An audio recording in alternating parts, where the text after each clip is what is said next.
There's a reason you feel stuck, and it's not because you're lazy, broken, or unworthy. It's because you've been taught to wait. To wait until you feel inspired, to wait until your mind is clear, until the fear passes, until motivation strikes like lightning. We are not designed to wait. The architecture of the human body, the blueprint of the brain, the rhythm of our biology, it was not built for passivity. It was built for pursuit, and yet most people spend their lives frozen, waiting for some mystical surge of motivation to arrive before they begin. But that motivation they're waiting for, it never comes, because the system doesn't work that way. Motivation is not a spark. It is a consequence. It is the chemical result of movement, of initiation, of forward action. There are circuits deep in the brain, ancient primal pathways, that were created to reward effort, not idleness. These circuits lie dormant when you sit still, when you hesitate, when you scroll, when you think about taking action but never move. But the moment you begin, even in weakness, even in doubt, those circuits awaken. Dopamine begins to rise, not because you've achieved anything, but because you've signaled the system that you are in motion, that you are chasing, that you are becoming, and dopamine doesn't just bring pleasure. It brings drive. It increases your capacity to stay focused, to endure, to persist through resistance. This is the divine structure of progress. The body rewards what it recognizes as faith in motion. When you move without evidence, when you act without certainty, you are operating in a language the brain understands. You are activating purpose through behavior, not emotion, and every time you do that, every time you take a single step without waiting to feel ready, the brain records it. It rewires itself to see forward action as safe, as powerful, as necessary. This is not just motivation, it is neuroplasticity. You are shaping the physical structure of who you are becoming. We've been deceived into thinking we must feel a certain way before we begin. But emotion is not the signal, action is. Every time you rise before you feel like rising, every time you move when your body tells you to stay, every time you start when your mind screams that you're not ready, you are stepping into a law.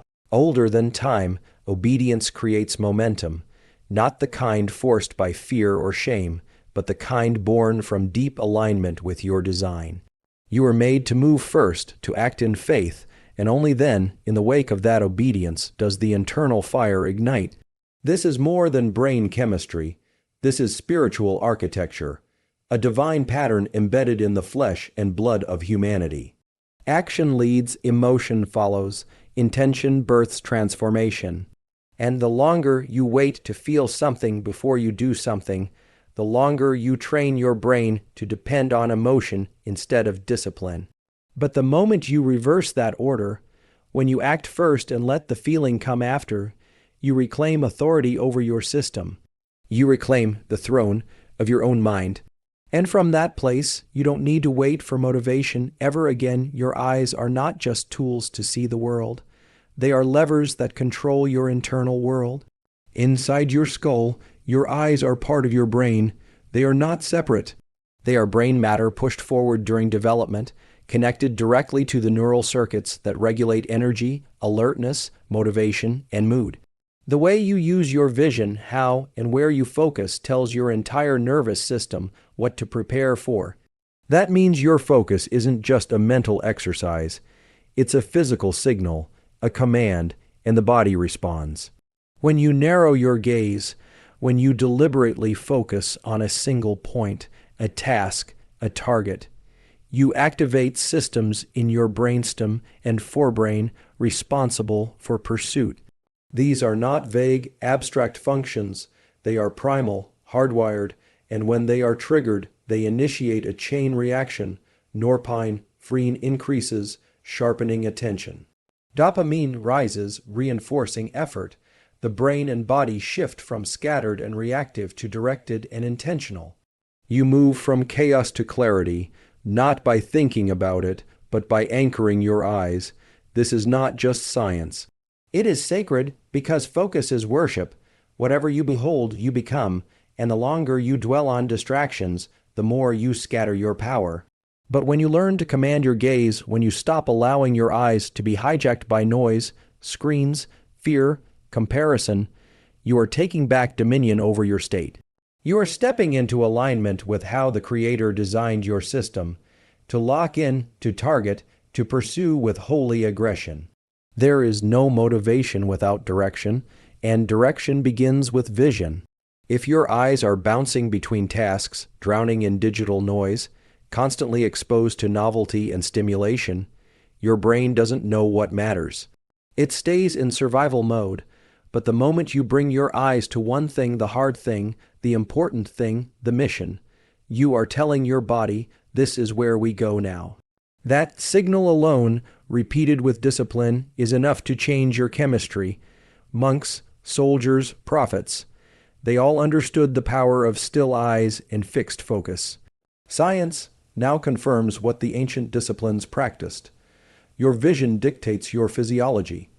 The pattern of your gaze changes the pattern of your state. And in a world screaming for your attention, mastering your eyes is a revolutionary act. If you want to change your energy, your motivation, your inner fire, you don't need to wait for inspiration. You need to reclaim your vision, not just metaphorically, but physically. You need to point your eyes at the thing that matters and refuse to look away.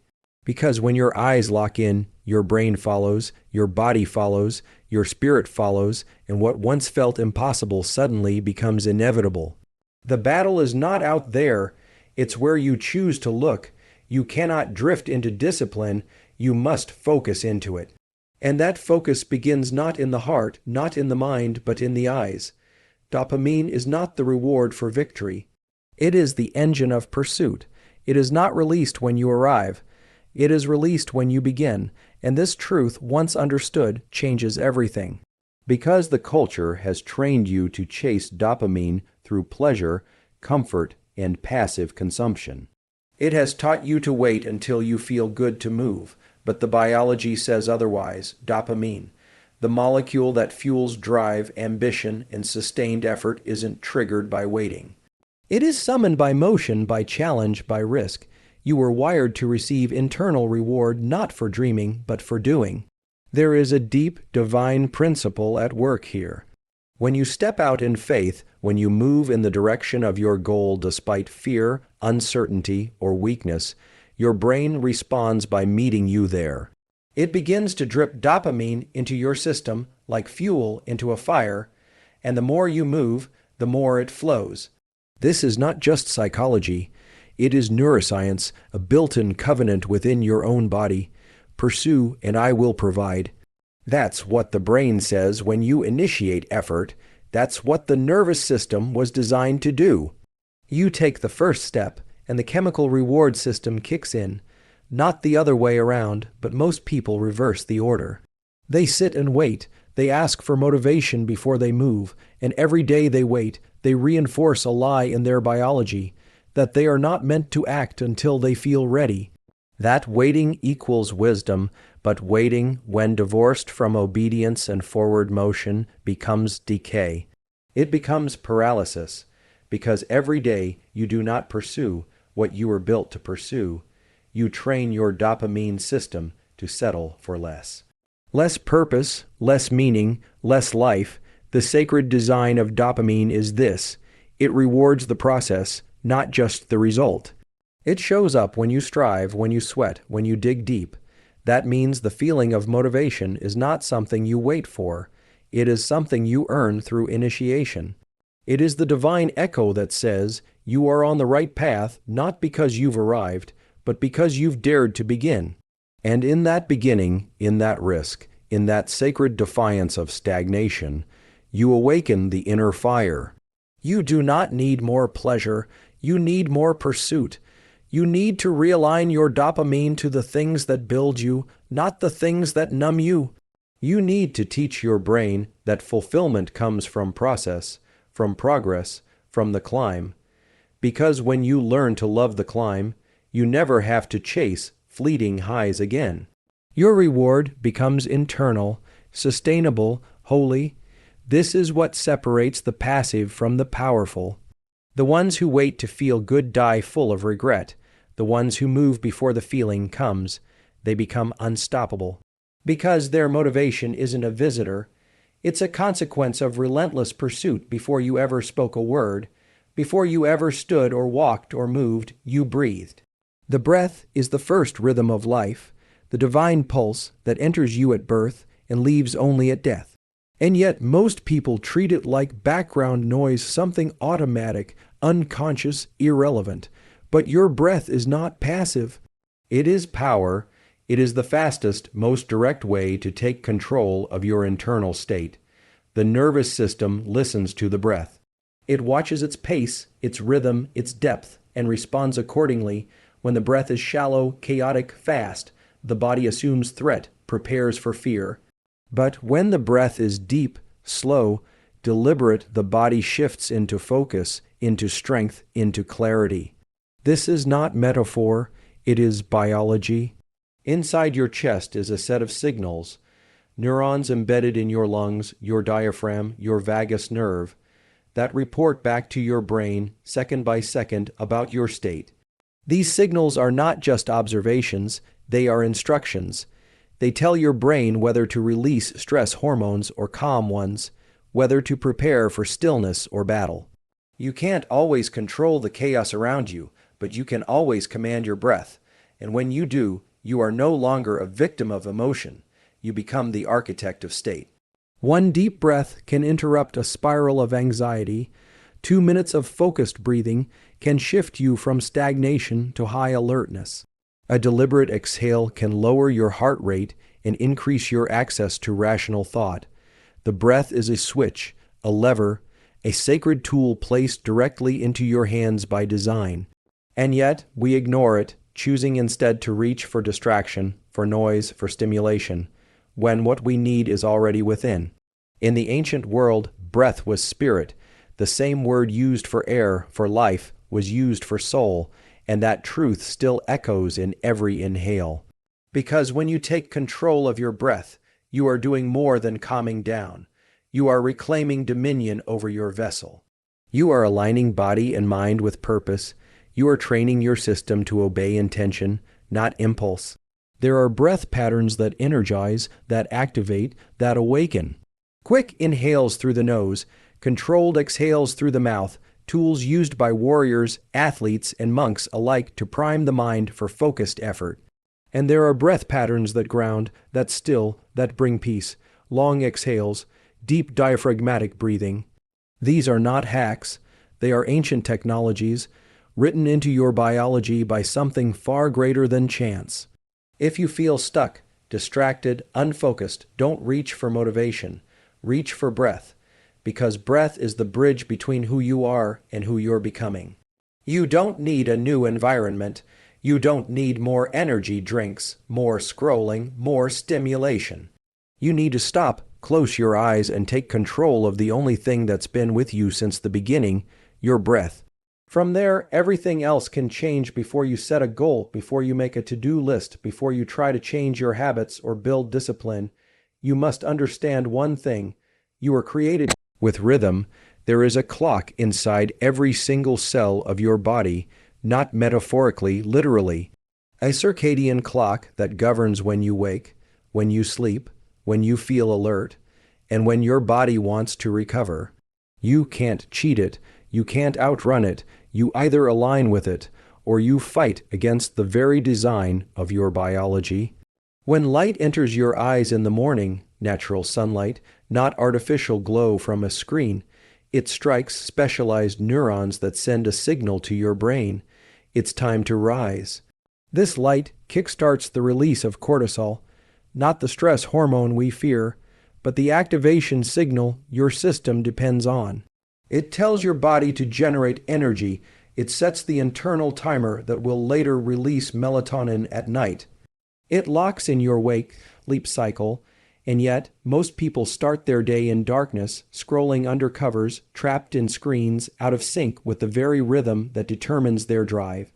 This light exposure, especially within the first hour of waking, is non-negotiable. It anchors your entire day. It tells your nervous system that it's time to be alert, to focus, to move forward. And when you miss that window, everything downstream suffers. Energy crashes, motivation drops, mood becomes erratic, not because you're broken, but because you're misaligned. Now add movement. When you train your body, especially in the early part of the day, you're not just building muscle. You are amplifying your circadian rhythm. Physical effort early in the day enhances dopamine, increases body temperature, sharpens mental clarity, and locks in wakefulness. You tell your system, we are hunters, we rise, we pursue. Your biology rewards that command with energy and momentum. You don't need coffee to wake up your mind. You need movement and light. These are the ancient activators of the human system. And this is not random design. It is divine structure. The Creator spoke light into existence before He created humanity. Light came first because rhythm came first, order came first. And if you want to step into your purpose, if you want to unlock clarity, strength, and motivation that doesn't fade by noon, you must return to that order. You must rise with intention. You must greet the light. You must train your body before you train your mind. Because your spirit cannot thrive in chaos, it requires structure. Discipline begins in the morning. Drive begins with light, and the earlier you align with this truth, the more powerful your day becomes. You are not meant to stumble into alertness. You are meant to command it. And the most foundational way to do that is to let light and movement set the tone before the world has a chance to distract you. That is how warriors rise. That is how creators align. That is how you build unshakable motivation. At the cellular level, the doorway to power is pain, chosen pain. The kind of discomfort you step into on purpose, not because you love suffering, but because you understand its sacred role. Your brain, your body, your entire nervous system is not forged in ease. It is carved by resistance. It is awakened through stress, through pressure, through deliberate confrontation with what is hard. And the mistake most people make is this: they wait for strength before they face the fire, but the truth is, the fire is what creates the strength. Cold exposure, fasting, physical training, long hours of focused, uninterrupted work. These are not punishments, they are protocols, biological rituals that trigger the deepest systems of adaptation and growth. When you step into discomfort voluntarily, your brain recognizes it as a test, a mission, a pursuit.